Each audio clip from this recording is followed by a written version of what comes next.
Buat teman-temanku yang baru gabung, bisa cek di playlist untuk urutan videonya. Untuk judul baru, bisa cek juga di playlist channel ini. Bab 1582 Kekuatan Dao Surgawi, 1. Aneh dan misterius, tidak seperti apapun yang pernah dilihat orang sebelumnya, yang dipenuhi dengan energi vitalitas terus melonjak ke dalam tubuh wanita muda itu.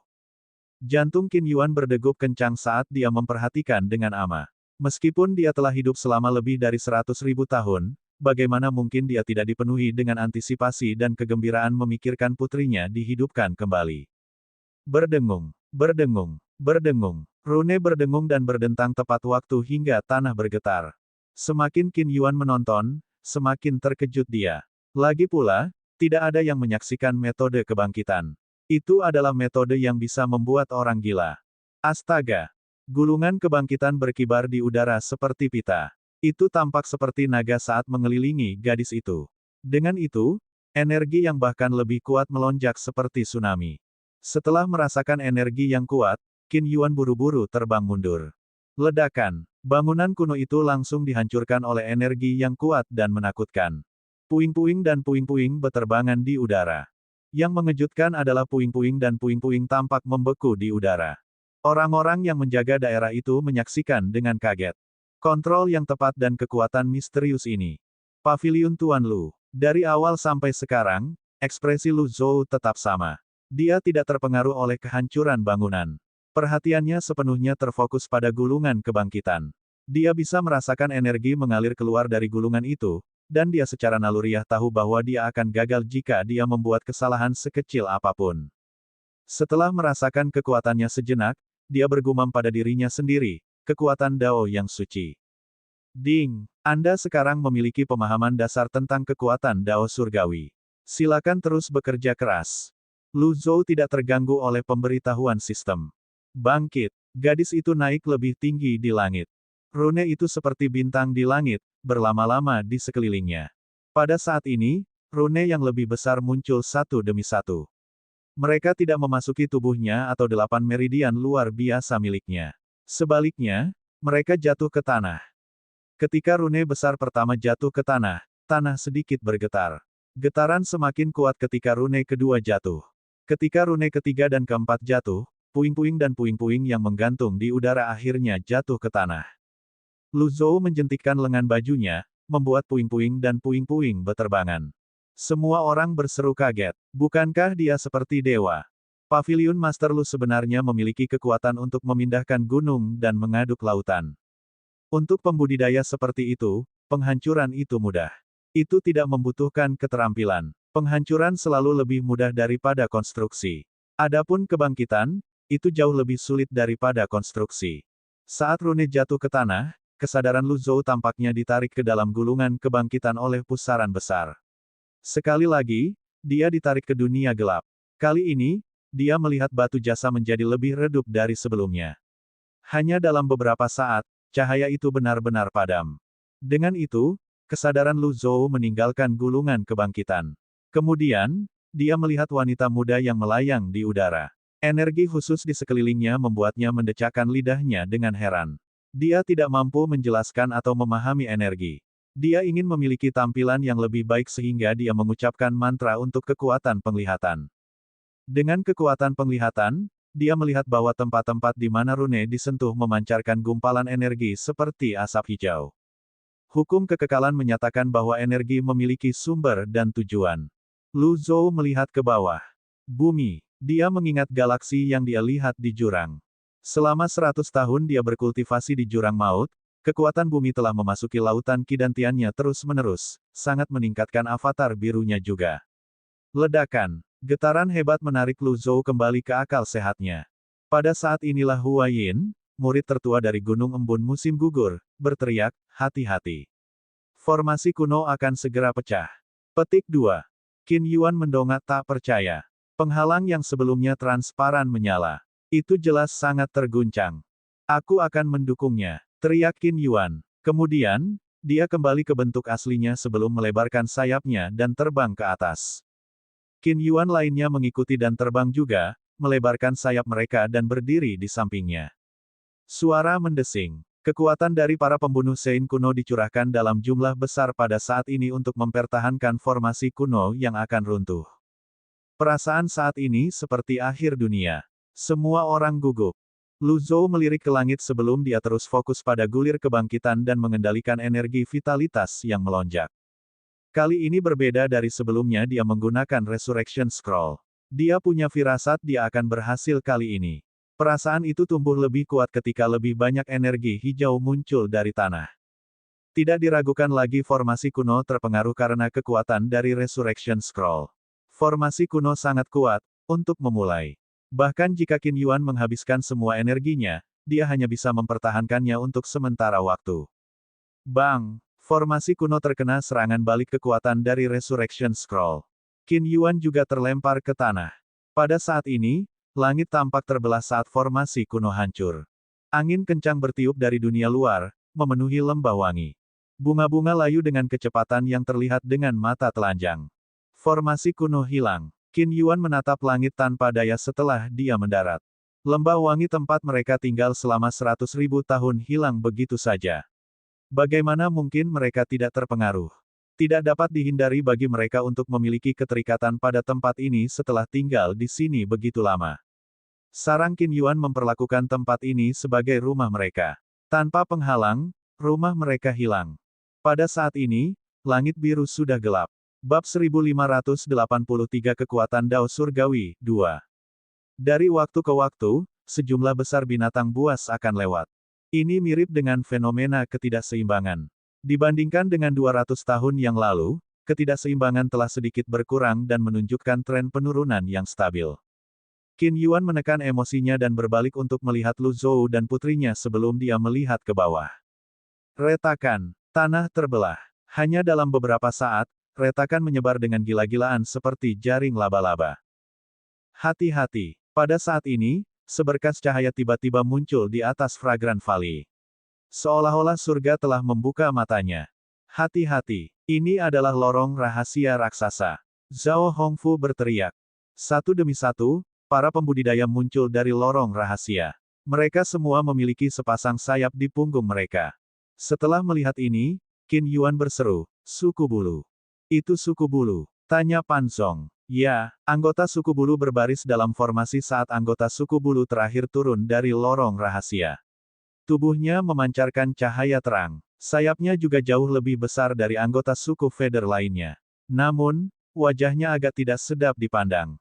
Mulutnya memanjang, dan dia tampak seperti rubah atau tikus. Tubuhnya benar-benar hitam. Dia juga lebih besar dan lebih tinggi dari yang lain.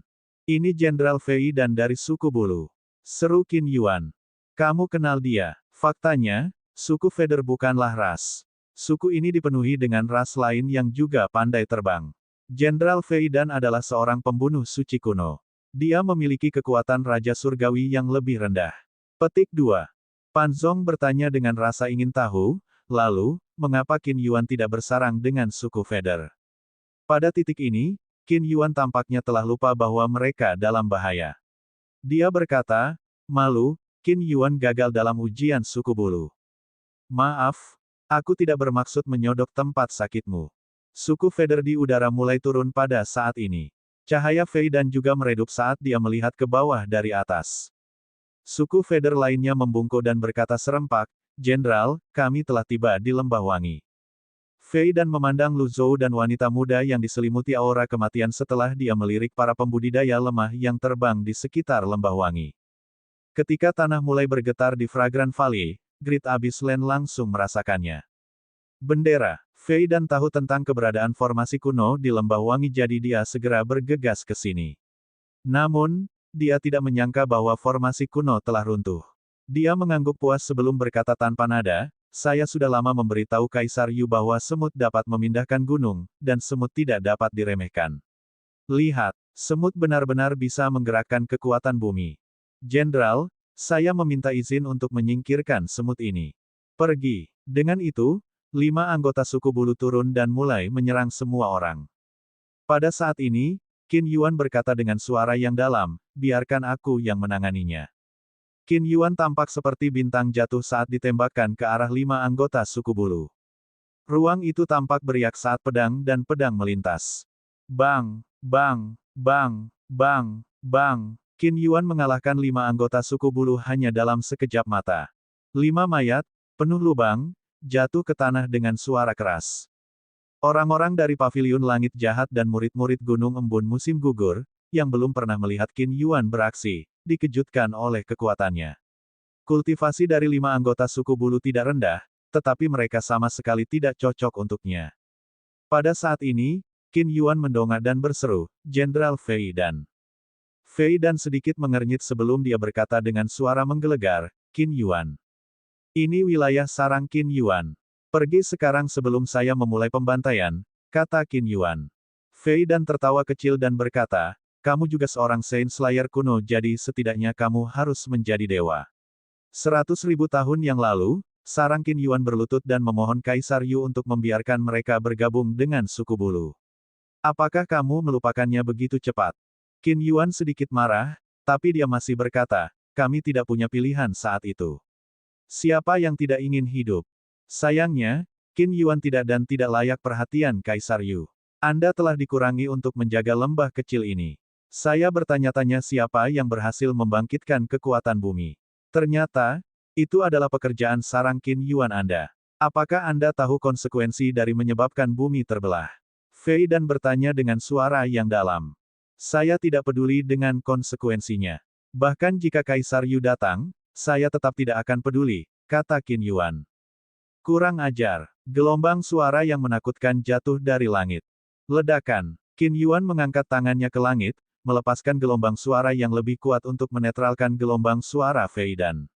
Namun, pertukaran ini saja menyebabkan dia jatuh ke ketinggian yang lebih rendah dan hampir kehilangan keseimbangannya. Setelah 100.000 tahun, Anda tidak meningkat sama sekali, kata Fei Dan acuh tak acuh. Qin Yuan menoleh untuk melihat Lu Zhou dan putrinya yang sekarang melonjak dengan energi vitalitas. Kehidupan seperti kembali ke putrinya, dan pada saat kritis, dia merasa seolah-olah dia bisa mendengar detak jantung putrinya. Berdebar, suaranya tidak ringan atau berat, tapi itu membuat Qin Yuan gemetar dan menyebabkan matanya memerah. Dia hidup. Para anggota Paviliun Langit Jahat dan para murid Gunung Embun Musim Gugur sangat senang. Dengan detak jantung pertama, aura kematian mulai menyebar. Fei Dan mengerutkan kening sebelum dia berseru, metode kebangkitan. Bagaimana ini mungkin? Sebagai Raja Dewa dari suku Feather, Fei Dan menolak untuk percaya bahwa manusia mampu melakukan hal seperti itu. Tidak ada yang bisa melakukannya 100.000 tahun yang lalu, dan tidak ada yang bisa melakukannya 100.000 tahun kemudian. Kematian adalah sesuatu yang tidak bisa diubah. Kalian semut pantas mati. Dengan raungan yang menggelegar, segel telapak tangan jatuh dari langit. Setelah melihat ini, Qin Yuan terbang, tampak seperti bintang jatuh, menuju segel telapak tangan. Bab 1584 Kekuatan Dao Surgawi 3. Bang! Bilah tajam Qin Yuan menghancurkan segel telapak tangan saat dia melesat tinggi ke langit. Pada saat ini, Fei Dan sudah tiba di depan Qin Yuan dan berkata dengan gigi terkatup, lagi pula, seorang Raja Surgawi hanyalah seorang Raja Surgawi. Biarkan saya menunjukkan kepada Anda perbedaan antara Tuan Surgawi dan Raja Surgawi. Astaga, sebuah area kecil di udara membeku. Fei Dan memiliki cakar hitam untuk jarinya, dan saat ini, cakar itu menuju ke jantung Qin Yuan. Pada saat ini, Qin Yuan membebaskan dirinya dan meledak dengan cahaya. Bang! Setelah memblokir serangan Fei Dan, Qin Yuan terbang ratusan yard ke belakang. Namun, hanya dalam sekejap mata, Fei Dan muncul di depan Qin Yuan lagi. Dia menghancurkan Qin Yuan dengan satu gerakan demi satu dengan cara seperti badai. Fei Dan juga dikenal sebagai Jenderal Kemenangan.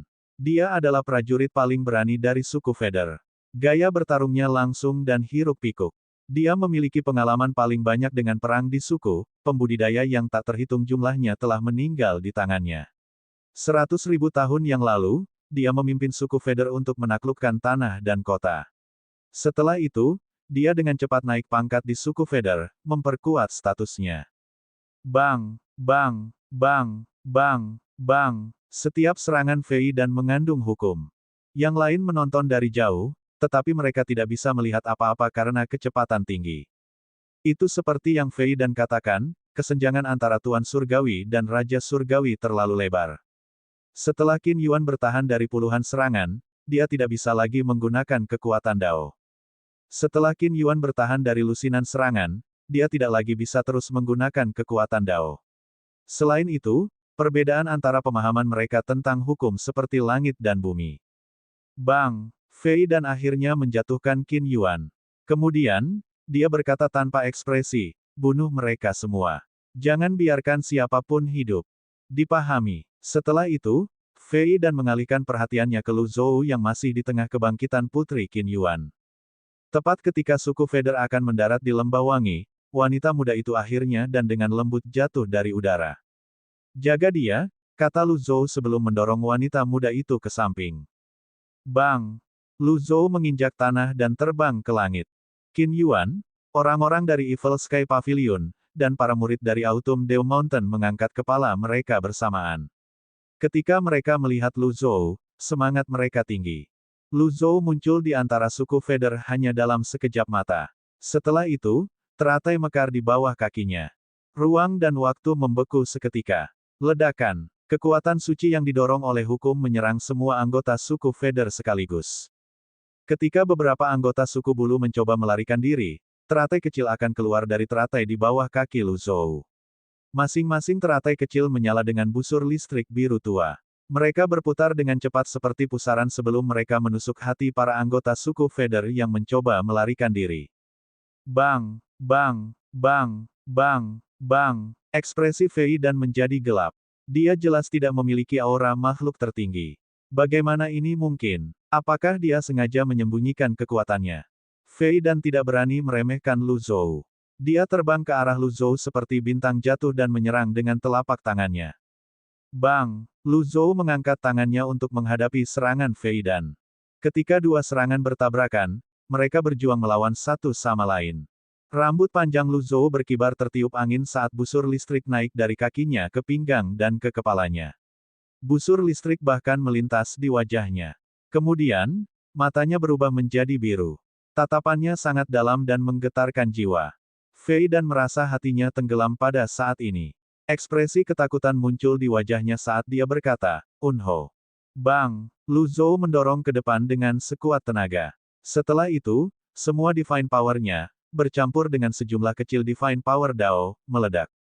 Dengan itu, lengan Fei Dan dimakan oleh kekuatan yang kuat. Ark! Fei Dan terbang kembali. Tanpa mengucapkan sepatah kata pun, dia berbalik dan berlari. Setelah Lu Zhou melepaskan semua kekuatan sucinya, dia merasakan gelombang kelemahan, tetapi hanya dalam beberapa saat, lautan kidantiannya dengan cepat mengisi kembali kekuatan sucinya. Setelah itu, Lu Zhou menggunakan kekuatan teleportasi sebelum dia membuang jam pasir waktu. Membekukan. Bab 1585 yang tidak suci 14 daun. Ketika Fei Dan mendengar kata, beku, dia merasakan jiwanya bergetar saat ekspresinya berubah menjadi ketakutan. Jam pasir waktu berdiri di tengah saat busur listrik biru menyapu. Seluruh lembah wangi diterangi dengan cahaya biru hanya dalam sekejap. Bunga-bunga, pohon-pohon, gunung, sungai, dan binatang buas membeku di tempat. Target pertama Lu Zhou adalah Fei Dan. Karena Fei Dan adalah Raja Surgawi, dia harus menjadi orang pertama yang membebaskan diri dari efek jam pasir waktu. Seiring waktu berhenti, Lu Zhou melintas dan tiba di depan Fei Dan yang ekspresi ketakutannya membeku di wajahnya. Dia mengangkat tangannya, dan anem dalam bentuk pedang muncul. Astaga! Tanpa nama merobek ruang. Cukup satu gerakan saja. Ketika waktu mengalir lagi, Lu Zhou mengambil jam pasir waktu. Tidak ada yang melihat apa yang terjadi. Apa yang mereka lihat hanyalah hasilnya, mereka melihat Fei Dan di udara dengan lubang berdarah di dadanya. Darah segar menyembur keluar dari lubang tanpa henti. Anggota suku Feder yang terluka menatap jenderal mereka dengan ekspresi ngeri di wajah mereka. Jenderal kemenangan sebenarnya terluka. Suku Feder terbang dari segala arah menuju Fei Dan. Namun, Fei Dan mengangkat tangannya, menghentikan mereka mendekat. Suku Feder memandang Fei Dan dengan bingung, tidak tahu mengapa dia menghentikan mereka. Pertempuran berhenti. Fei Dan perlahan berbalik untuk melihat Lu Zhou. Penampilan Lu Zhou telah kembali normal. Matanya tidak lagi biru, dan tidak ada busur listrik biru. Namun, sikapnya yang bermartabat dan agung masih ada di sana, menunjukkan statusnya yang tidak dapat diganggu-gugat. Fei Dan tertawa. Pada saat ini, semua kesombongannya telah meninggalkannya. Dia bertanya dengan hormat, kenapa kamu di sini? Petik 2 tanda tanya petik 2. Suku Feder bahkan lebih bingung. Lu Zhou bertanya dengan tenang, apakah Kaisar Yu mengirimmu ke sini? Fei Dan mengetuk titik akupunturnya untuk menghentikan aliran darah.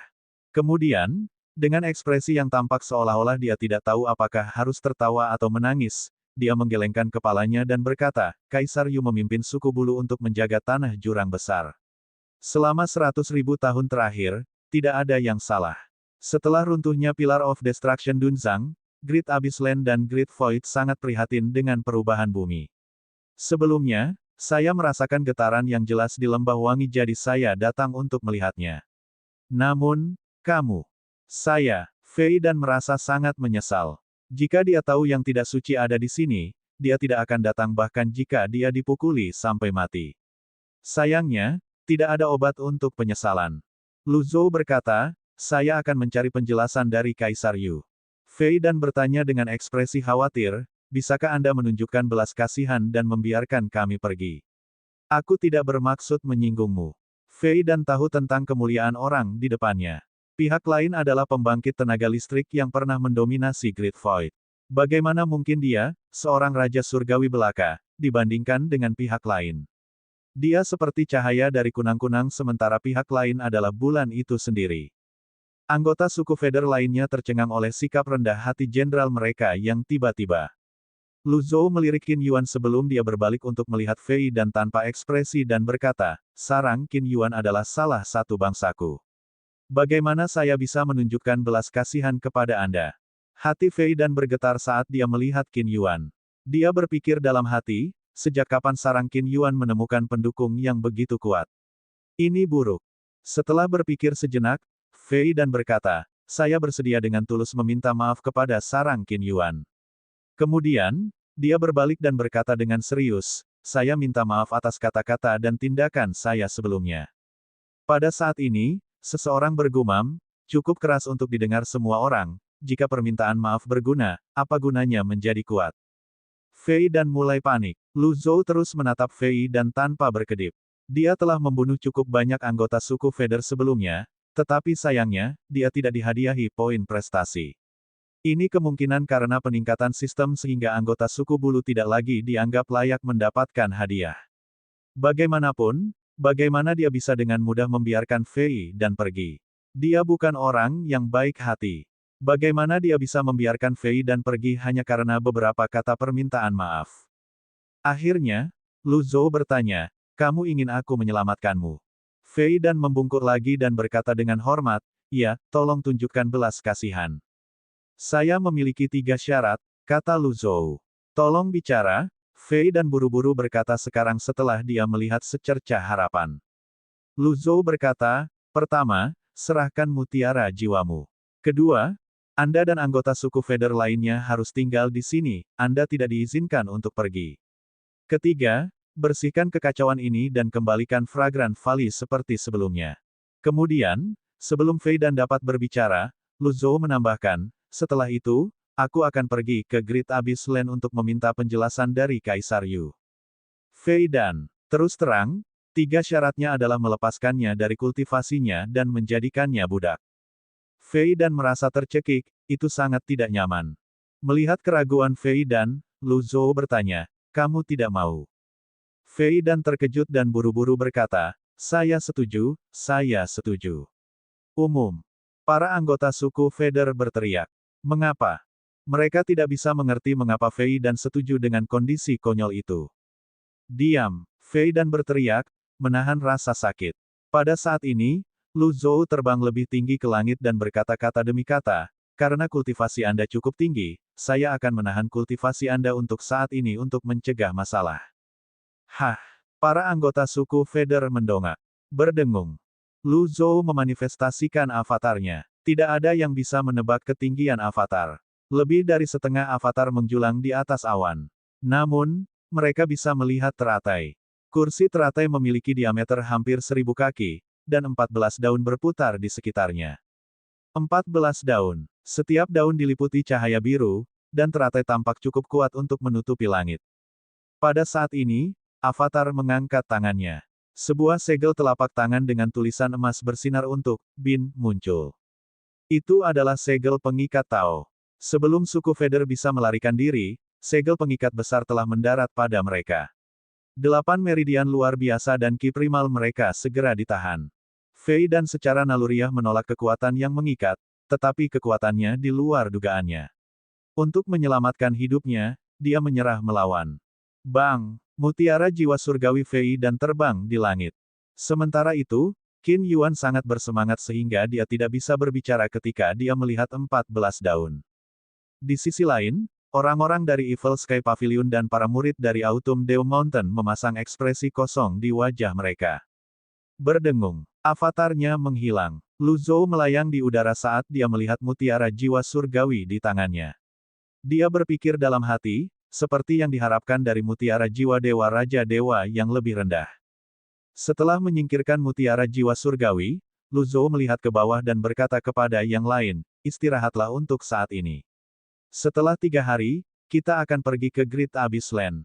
Fei Dan. Semua orang membungkuk. Ya, kemudian, Qin Yuan menambahkan, aku bersumpah untuk mengikuti Pavilion Master Lu selamanya.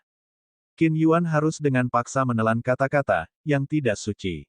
Dia berpikir, dia adalah Pavilion Master Lu. Dia adalah Master Pavilion Lu. Dia adalah Master Pavilion Lu.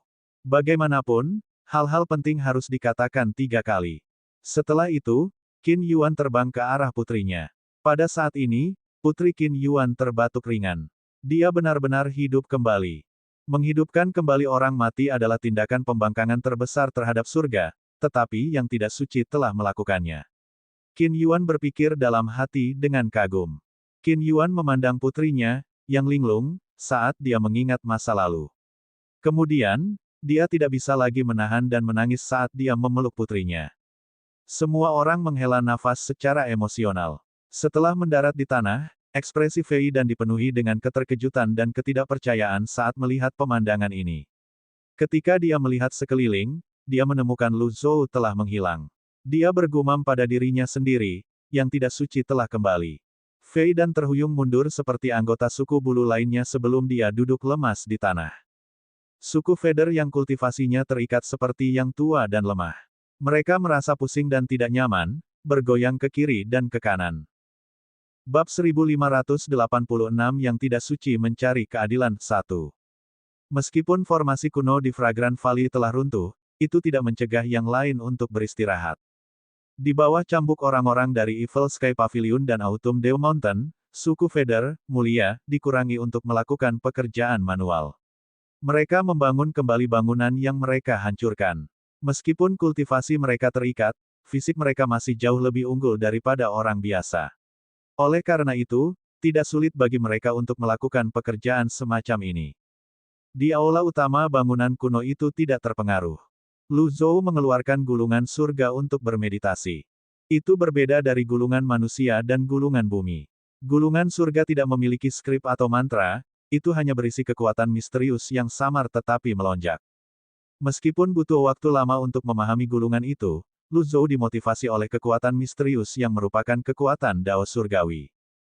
Kekuatan Dao Surgawi berevolusi dari kekuatan surgawi dan condong ke arah Dao besar dan hukum. Misalnya, untuk pembudidaya biasa, hukum waktu dapat memperlambat waktu. Namun, dengan Dao besar, hukum waktu bahkan bisa membalikkan waktu. Setelah waktu yang tidak diketahui, Lu Zhou berhenti memahami gulungan surga dan mengeluarkan teratainya. Kemudian, dia dengan tegas memasukkan mutiara jiwa surgawi Fei Dan ke istana kelahirannya. Fei Dan awalnya adalah binatang buas. Tepatnya, dia adalah seorang Saint Slayer kuno yang merupakan Raja Dewa yang lebih rendah. Akan sia-sia jika Lu Zhou tidak menggunakan mutiara jiwa surgawi seperti itu. Dia tidak berniat mengembalikan mutiara jiwa surgawi ke Fei Dan. Ini juga bisa dianggap sebagai hukuman untuk Fei Dan. Bagi para pembunuh suci kuno, kehilangan mutiara jiwa surgawi mereka seperti kehilangan kultivasi mereka. Mereka akan membutuhkan setidaknya puluhan ribu tahun untuk berkultivasi lagi dan membentuk mutiara jiwa surgawi yang baru. Mutiara jiwa surgawi itu langka dan bahkan lebih berguna daripada hati kehidupan. Seperti sebelumnya, suara renyah terdengar di udara ketika mutiara jiwa surgawi dimasukkan ke dalam istana kelahiran. Teratai mulai berputar saat cahaya menyilaukan meledak. Seperti yang telah diprediksi Lu Zhou, setelah berkultivasi di jurang selama 100 tahun, fondasi lotusnya sekarang sangat kuat dan stabil. Dengan ini, dia akan lebih mudah mengaktifkan bagan kelahirannya. Satu-satunya hal sekarang adalah berapa banyak bagan kelahiran yang dapat diaktifkan mutiara jiwa surgawi ini, Lu Zhou bertanya-tanya dalam hati. Kemudian, Lu Zhou tidak lagi memperhatikan pengaktifan bagan kelahirannya dan terus bermeditasi pada gulir surga. Pada saat ini, Fei Dan, yang sedang bekerja keras, tiba-tiba memuntahkan seteguk darah. Suku Feder di sekitarnya berteriak dan bergegas. Mereka mengepung dan mendukung Fei Dan yang lemah dan pucat. Tubuh Fei Dan bergetar terus-menerus saat matanya bersinar dengan keengganan dan keputusasaan. Dia sangat lemah sehingga dia tidak bisa bergerak untuk waktu yang lama. Wajahnya memerah, dan pembuluh darahnya menonjol. Suku Feder terbakar dengan kecemasan ketika mereka melihat ini. Mutiara jiwa surgawiku, kata Fei Dan sambil mengepalkan tangannya sebelum dia pingsan. Pagi selanjutnya, wajah Qin Yuan merah jambu karena sehat saat dia memimpin putrinya, yang masih tampak bingung, melewati hutan dan reruntuhan ke gedung kuno tempat Lu Zhou tinggal. Saya ingin meminta audiensi dengan Pavilion Master, kata Qin Yuan. Memasuki, Lu Zhou membuka matanya dan melirik lotusnya. Kursi teratai itu halus, dan bagan kelahirannya telah diaktifkan. Dua zona baru melintas dengan mempesona. Dua bagan kelahiran dalam satu malam, meskipun tidak sebanyak yang saya harapkan, itu tidak buruk. Semakin jauh berkembang, semakin sulit untuk mengaktifkan bagan kelahiran. Untungnya bagi Lu Zhou, setelah berkultivasi di jurang dan dipelihara oleh kekuatan bumi, sangat mudah baginya untuk mengaktifkan bagan kelahiran. Lu Zhou sekarang adalah seorang pembudidaya lotus emas dengan 29 bagan kelahiran. Setelah meletakkan lotusnya, dia melihat ke pintu masuk aula utama. Qin Yuan dan putrinya perlahan berjalan mendekat. Mungkin, putri Qin Yuan sudah mati untuk waktu yang lama, dia terlihat sangat bingung dan ketakutan. Seolah-olah dia menemukan segala sesuatu yang asing dan menakutkan. Ketika Qin Yuan dan putrinya tiba di depan Lu Zhou, Qin Yuan berkata kepada putrinya, berlutut. Wanita muda itu berlutut dengan patuh. Kemudian, Qin Yuan berlutut juga. Rahmat membawa putrinya kembali ke kehidupan tidak dapat dilunasi. Tidak ada gunanya berlutut 3 kali dan bersujud 9 kali. Lu Zhou tidak menghentikan Qin Yuan. Lagi pula, ini tidak menyakitinya. Setelah bersujud, Qin Yuan berkata, Tuan Pavilion, saya tidak akan pernah melupakan kebaikan besar Anda. Bangun, kata Lu Zhou. Qin Yuan berkata, putriku, Yu Dai, baru saja dibangkitkan jadi dia masih sedikit bingung. Mohon maafkan dia atas segala pelanggarannya, Pavilion Master. Lu Zhou menilai Yu Dai dan berkata, tidak perlu takut. Yu Dai bersembunyi di balik Qin Yuan. Qin Yuan berkata, dia suka kupu-kupu, dan dia lahir di malam hujan. Oleh karena itu, saya memberinya nama ini. Sekarang dia hidup kembali, saya tidak lagi menyesal. Yu, berarti hujan, dan Dai, berarti kupu-kupu. Lu Zhou berkata, dapat dimengerti bahwa kamu sangat gembira sekarang karena dia hidup kembali. Namun, mulai sekarang, kehidupan, makanan, dan kehidupan sehari-harinya harus dijaga dengan hati-hati. Dia sudah mati untuk waktu yang lama sehingga pasti akan ada perbedaan dalam kognisinya. Terima kasih atas pengingatmu, Pavilion Master Lu. Saya akan mencatat ini.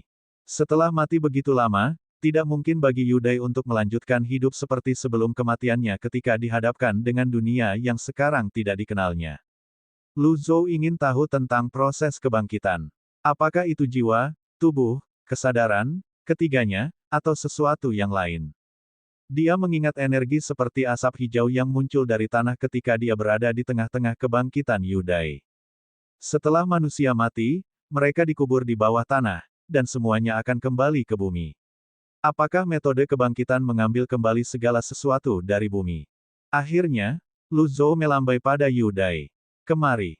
Dia ingin mengkonfirmasi teorinya. Yu Dai meringkuk, Tampak menyedihkan. Qin Yuan menepuk tangan Yu Dai dan berkata, jangan takut. Master Pavilion menyelamatkanmu. Petik 2. Baiklah, kata Yu Dai dengan patuh.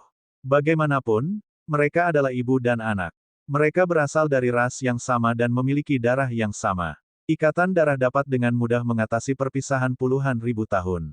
Yu Dai pindah untuk berdiri di depan Lu Zhou. Lu Zhou berkata tanpa nada, ulurkan tanganmu. Keluar. Yu Dai dengan malu-malu mengulurkan tangannya, menunjukkan pergelangan tangannya yang indah. Lu Zhou melihatnya. Kulitnya tidak terlihat buruk. Dia memeriksa denyut nadinya dengan 2 jari dan menemukan bahwa 8 meridian luar biasa miliknya normal. Faktanya, semuanya normal, dia tidak berbeda dari orang biasa. Bab 1588 Surga menekan Alu, mengalahkan Kaisar Yu. Kaisar Yu sedikit mengernyit ketika dia berpikir dalam hati, jika kamu bahkan tidak ingat dengan jelas, bagaimana aku akan memberikannya kepadamu? Bukankah kamu membuat masalah tanpa alasan? Seperti yang diharapkan dari yang tidak suci. Dari luar, Kaisar Yu berkata, biarkan aku memikirkannya. Lu Zhou mengangguk. Kemudian, dia mengangkat kepalanya dan melihat ke aula yang megah sebelum dia bertanya, bagaimana kamu bisa membangun aula yang begitu megah di tanah jurang besar? Kaisar Yu tersenyum dan berkata, saya memiliki hati nurani yang bersih. Pilar kehancuran Great Abyss Land adalah pilar terpenting antara langit dan bumi. Saya telah memimpin suku Feather dan melindunginya dari generasi ke generasi, jadi saya pantas mendapatkan perlakuan seperti itu. Lu Zhou bertanya, apakah kamu tidak takut ketika langit runtuh, kamu akan menjadi yang pertama jatuh? Kaisar Yu tidak terkejut dengan kata-kata ini. Dia berkata, jika langit runtuh, banyak nyawa akan hilang. Pada saat itu, suku Feather tidak akan menjadi satu-satunya yang menderita bencana. Bagaimana Anda tahu itu akan menjadi bencana jika langit runtuh? Lu Zhou bertanya. Kaisar Yu tercengang oleh kata-kata ini. Sejak dia masih muda, dia telah diajari tentang mengangkat langit dan tidak membiarkannya runtuh. Banyak orang bijak di suku itu telah memperingatkannya bahwa jika langit runtuh, konsekuensinya akan menjadi bencana yang tak terbayangkan. Dia telah diindoktrinasi sejak muda bahwa dia harus mengorbankan hidupnya jika itu berarti bisa menjaga langit agar tidak jatuh. Kata-kata Lu Zhou bertentangan dengan apa yang telah diajarkan kepadanya, dia merasa itu tidak bisa dimengerti. Akhirnya, Kaisar Yu berkata, jika langit runtuh, seluruh tanah tak dikenal akan hancur. Bagaimana itu tidak menjadi bencana? Alam semesta memiliki hukumnya sendiri. Matahari dan bulan berganti dengan siang dan malam. Akan selalu ada perubahan, kata Lu Zhou. Kaisar Yu tidak mengerti kata-kata Lu Zhou. Dia menangkupkan tinjunya ke arah Lu Zhou dan berkata, kamu adalah seniorku karena kamu lebih tua dariku. Dalam hal pengetahuan dan pengalaman, Anda jauh lebih unggul dari saya. Namun, bagaimana Anda bisa yakin bahwa bumi tidak akan runtuh jika langit runtuh? Bencana yang dibawa oleh pemisahan tanah terlalu menakutkan. Sungai darah dari 100.000 tahun yang lalu meninggalkan kesan mendalam pada Kaisar Yu. Lu Zhou menggelengkan kepalanya dan berkata, kamu salah. Kaisar Yu berkata dengan rendah hati, tolong beri pencerahan. Lu Zhou berkata dengan percaya diri, jika kamu punya waktu, kamu bisa pergi ke dasar jurang dekat pilar kehancuran Dunzang untuk melihatnya.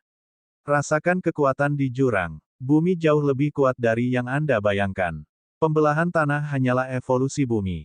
Manusia yang mencoba menghentikan perubahan tidak berbeda dengan semut yang mencoba mengguncang pohon. Kaisar Yu sedikit terkejut. Dia memikirkan pertempuran yang tidak suci dengan Tu Wei yang menciptakan jurang maut. Dia juga mengingat percakapannya dengan Ming Xin tentang bagaimana kekuatan besar di bawah tanah mendukung setiap pilar kehancuran. Sepertinya Ming Xin dan yang tidak suci sama-sama menyadari hal ini. Tidak, meskipun Kaisar Yu ada di sana, dia tidak mengerti kekuatan jurang maut. Akhirnya, dia bertanya, senior, apakah Anda mengatakan bahwa runtuhnya Great Void tidak akan mempengaruhi bumi? Lu Zhou mendengus. Bukankah orang tuamu memberitahumu bahwa Kun di samudera tak berujung telah mengelilingi bumi selama 100.000 tahun? Lu Zhou telah mempelajari ini dari kristal ingatan yang tidak suci. Kaisar Yu tercengang ketika mendengar ini. Orang-orang dari Evil Sky Pavilion juga terkejut. Mereka semua telah melihat Kun besar di lautan tak berujung. Tidak ada yang tahu persis seberapa kuat itu. Kaisar Yu secara alami mendengar tentang Kun yang mengelilingi bumi selama 100.000 tahun. Dia bertanya, mengapa itu mengelilingi bumi? Binatang buas seperti manusia ingin hidup selamanya. Bumi memiliki kekuatan yang cukup untuk memperpanjang hidupnya, kata Lu Zhou. Kaisar Yu terkejut dengan wahyu ini. Lu Zhou terus berkata, dunia hanya tahu bahwa Kun menjelajahi lautan, tetapi mereka tidak tahu bahwa Kun itu terampil dalam terbang juga. Semua orang berseru kaget. Kaisar Yu tidak tahu banyak tentang zaman kuno. Apa yang dia ketahui terbatas pada apa yang dikatakan orang bijak dan orang tua kepadanya. Bahkan saat itu, tidak banyak yang mereka ketahui. Karena itu, dia juga terkejut dengan ini. Dia terus bertanya dengan rendah hati, lalu mengapa itu tidak terbang? Pertama, tidak perlu. Kedua, waktunya semakin dekat, dan ia perlu menghemat energinya. Manusia dan binatang buas lainnya hanyalah semut di matanya sehingga tidak bisa diganggu dengan mereka, kata Lu Zhou. Semua orang tampak tercerahkan saat mereka mendengarkan Lu Zhou. Semakin banyak mereka mendengar, semakin bersemangat dan penasaran mereka. Kaisar Yu berkata, Great Void mengatakan itu adalah equalizer, dan telah melindungi dunia selama bertahun-tahun. Apakah kata-kata itu palsu? Memang benar itu melindungi dunia, tapi mungkin bukan equalizer, kata Lu Zhou. Karena menginginkan kekuatan bumi, mengapa melindunginya? Kaisar Yu bertanya. Dengan kata lain, bukankah lebih mudah menghancurkan dunia untuk mendapatkan kekuatan bumi? Apa hubungan kehidupan manusia dan binatang buas dengan Kun? Itu bisa hidup di laut, bahkan jika tanahnya hilang. Lu Zhou berkata, pertama, itu tidak mampu menghancurkan dunia. Kedua, jika dihancurkan, kekuatannya akan hilang. Kaisar Yu terdiam. Dia masih skeptis dan sulit menerima ini. Lu Zhou telah mengatakan begitu banyak, tetapi hanya memiliki satu makna pada saat ini, suku bulu hanyalah antek dari Great Void dan bahwa mereka telah menjaga pilar penghancuran Great Abyss Land selama 100.000 tahun dengan sia-sia. Adapun apakah Kaisar Yu percaya atau tidak, Lu Zhou tidak peduli. Pada saat ini, Lu Zhou bangkit dan mengulurkan tangannya. Dia berkata dengan wajah datar, serahkan milikku, dan konflik antara aku dan Great Abyss Land akan dihapuskan. Ekspresi Kaisar Yu berubah sedikit tidak wajar. Melihat ekspresi serius Lu Zhou, dia menghela nafas dan melambaikan tangannya. Tunggu sebentar. Kaisar Yu menghilang ke udara tipis. Dalam waktu kurang dari 15 menit, dia kembali, memegang kotak brokat persegi panjang dengan tanda hitam terukir di atasnya. Dia berkata, ketika mendiang Kaisar masih ada, dia berkata bahwa ini ditinggalkan oleh sosok perkasa yang menindas Ming Xin. Sampai sekarang saya belum tahu fungsinya. Saya pikir senior pasti membicarakan item ini. Petik 2. Kemudian, Kaisar Yu mendorong tangannya. Kotak brokat persegi panjang terbang ke arah Lu Zhou. Dia menangkapnya di tangannya dan membukanya dengan jentikan tangannya. Item yang menyerupai pilar ketidakkekalan muncul di depan matanya. Itu diukir dengan pola yang berbeda dan diliputi dengan cahaya dan energi yang redup. Lu Zhou mengerutkan kening. Dia bisa merasakan kekuatan di dalam jurang di dalamnya, dan dia tahu itu adalah benda yang luar biasa. Jadi ini adalah item lain dari yang tidak suci. 3 kata terukir di bagian bawah, Heaven Suppressing Alu. Lu Zhou diam-diam menutup kotak itu dan melemparkannya ke Pan Zong sebelum dia berkata, baiklah. Barang itu akhirnya ada di tangannya. Apakah itu milik yang tidak suci atau bukan, itu telah melebihi harapannya. Lu Zhou tidak mengatakan apa-apa lagi dan berbalik untuk pergi. Namun, pada saat ini, Kaisar Yu berkata, saya mendengar bahwa yang tidak suci pernah mendominasi kekosongan besar. Bahkan Kaisar Besar Ming Xin bukanlah tandinganmu. Saya selalu menghormati yang kuat. Sebagai junior, itu mungkin lancang, tapi aku punya permintaan.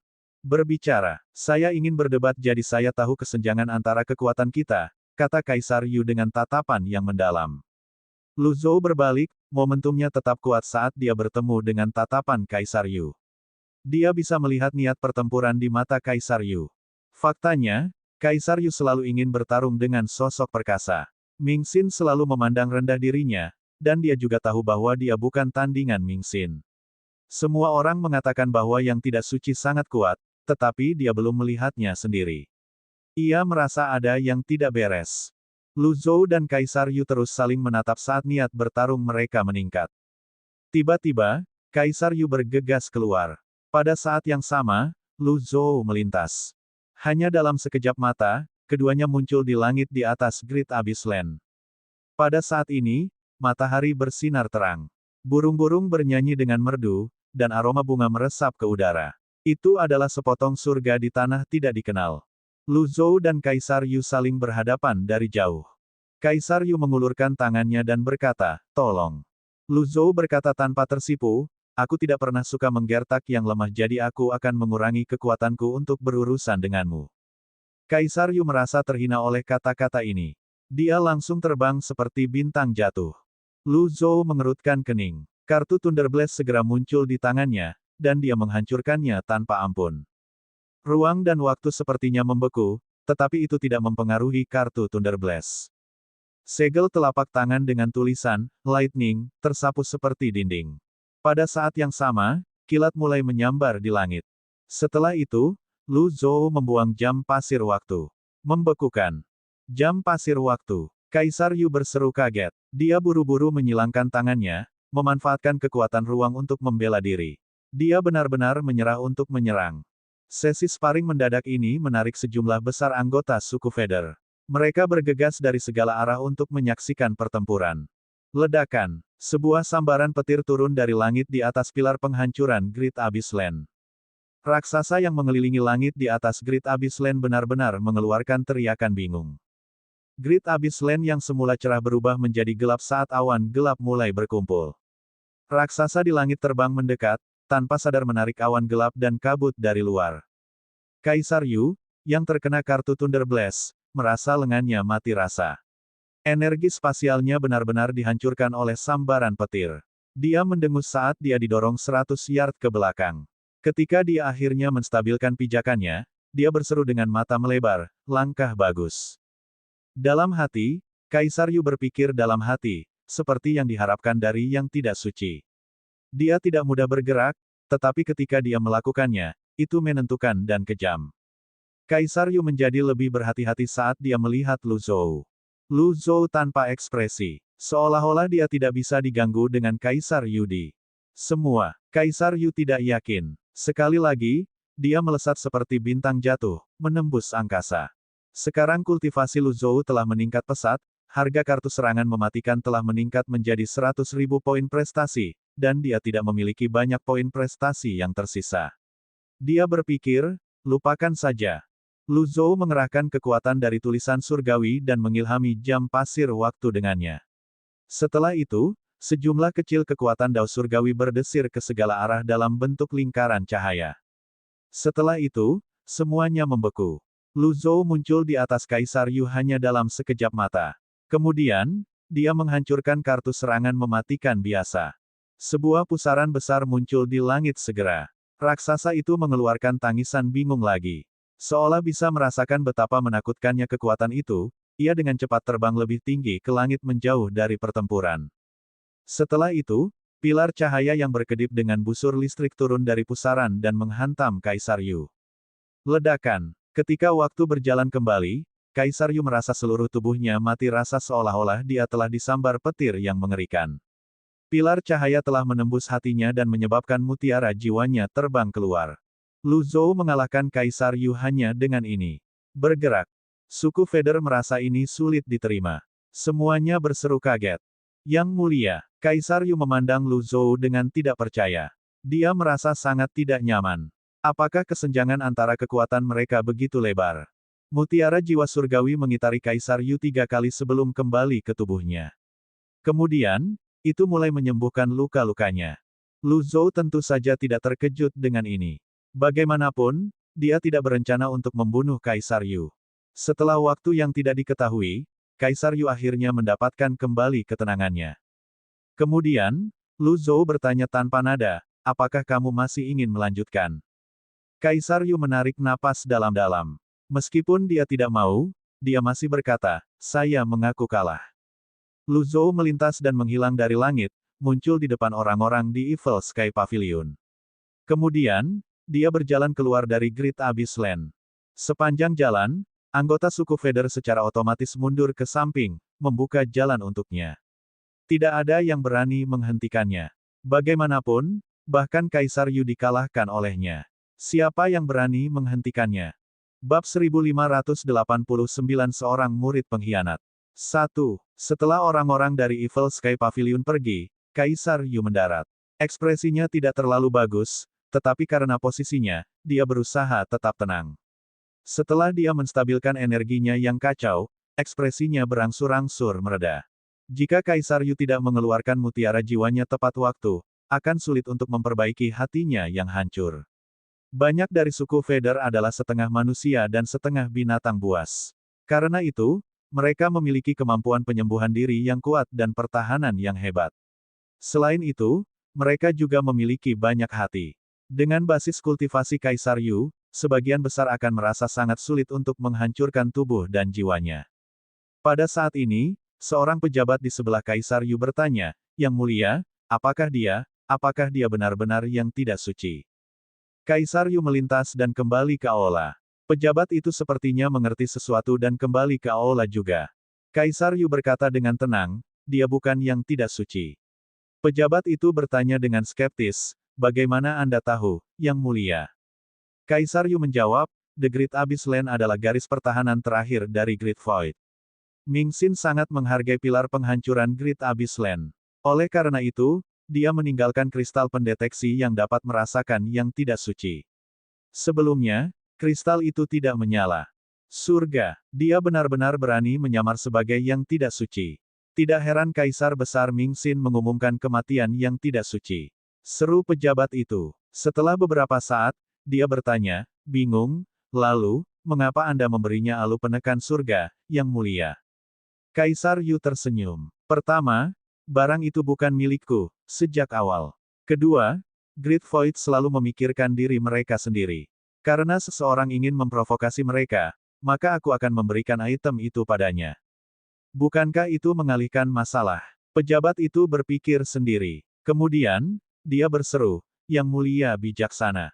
Kaisar Yu menghela nafas. "Namun, saya tidak menyangka orang ini memiliki barang-barang milik yang suci.